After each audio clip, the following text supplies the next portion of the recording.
ये है डरावनी दुनिया, जहां हर परछाई में छुपा है एक रहस्य, हर सन्नाटा सुनाता है कोई कहानी और हर दरवाजे के पीछे इंतजार करता है खौफनाक सच। अगर आपके दिल में है हिम्मत तो हमारे साथ आइए इस डर और रहस्य की अंधेरी गलियों में। डरावनी दुनिया, डर से सामना करने के लिए तैयार रहिए। डरावनी कहानी, शापित हवेली का राज। प्रस्तावना। उत्तर भारत के एक छोटे से कस्बे में एक पुरानी हवेली खंडहर बन चुकी थी।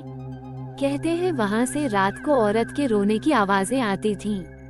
कई लोग उस हवेली में घुसने की कोशिश करते थे, मगर जो अंदर गया वो कभी पहले जैसा लौटकर नहीं आया। भाग 1, हवेली का जिक्र। राहुल, प्रिया और उनके 2 दोस्त अंकित और नेहा कॉलेज के स्टूडेंट थे। उन्हें हॉरर एडवेंचर का शौक था। एक रात सबने प्लान बनाया कि क्यों न उस शापित हवेली को एक्सप्लोर किया जाए।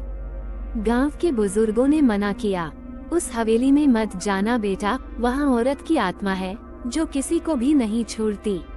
लेकिन युवाओं की जिद कौन रोक सकता है। भाग 2, हवेली के भीतर।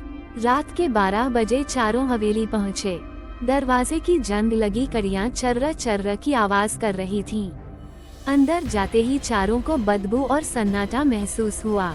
टॉर्च की रोशनी में दीवारों पर खून जैसे निशान दिख रहे थे। अचानक एक खिड़की अपने आप बंद हो गई। प्रिया डर कर बोली, यहाँ कुछ तो है। भाग 3, रहस्यमय डायरी। अंकित को एक पुरानी डायरी मिली। उसने लिखा था, मैं सावित्री हूँ, इस हवेली की बहू। मेरे पति ने मुझे धोखा दिया और मेरे बच्चे को छीन लिया। मैं तड़प तड़प कर मरी। मेरी आत्मा चैन से कभी नहीं सो पाएगी। डायरी पढ़कर सबका खून जम गया। भाग 4, पहला खौफ। नेहा ने अचानक महसूस किया कि कोई उसकी चोटी खींच रहा है। वह चिल्लाई, आ। सब भागकर उसके पास पहुँचे, लेकिन वहाँ कोई नहीं था। तभी हवेली की दालान से औरत की धीमी हंसी गूंजी। हा हा हा, तुम लोग यहाँ क्यों आए हो। भाग 5, श्राप की सच्चाई। राहुल ने गांव के पुजारी से सुनी कहानी याद की। सावित्री को उसके ही पति ने हवेली की तहखाने में जिंदा दफना दिया था।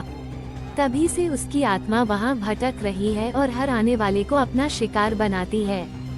भाग 6, आत्मा का हमला। रात गहराते ही हवेली में दरवाजे अपने आप खुलने लगे। खिड़कियों से खून की बूंदें टपकने लगी। सब डर के मारे तहखाने की ओर भागे, लेकिन वहीं सावित्री की परछाई खड़ी थी। लंबे बाल, सफेद साड़ी और लाल आंखें। उसने चीखकर कहा, तुम सब भी मेरे साथ यहीं दफन हो जाओगे। भाग 7, अंतिम मुक्ति। राहुल ने हिम्मत करके डायरी उठाए और सावित्री से बोला, तुम्हें न्याय नहीं मिला, इसलिए तुम भटक रही हो। हम तुम्हें मोक्ष दिलाएंगे। चारों दोस्तों ने मिलकर मंत्र पढ़ा और दीपक जलाया। धीरे धीरे सावित्री की आत्मा रोते हुए धुएं में बदल गई और हवेली से बाहर चली गई। उपसंहार। सुबह होते ही हवेली में अजीब सन्नाटा छा गया। गांव वालों ने पहली बार कहा, शायद अब हवेली का श्राप टूट गया। लेकिन रात को फिर किसी ने सुना, हाँ हाँ हाँ, मैं वापस आऊंगी। अगर आपको ये डरावनी कहानी पसंद आई हो तो वीडियो को लाइक करें, चैनल डरावनी दुनिया को सब्सक्राइब करें और घंटी के निशान को दबाना मत भूलिए, ताकि अगली डरावनी कहानी सबसे पहले आप तक पहुंचे। अंधेरे में अकेले मत देखना, क्योंकि डर हमेशा आपके आसपास होता है।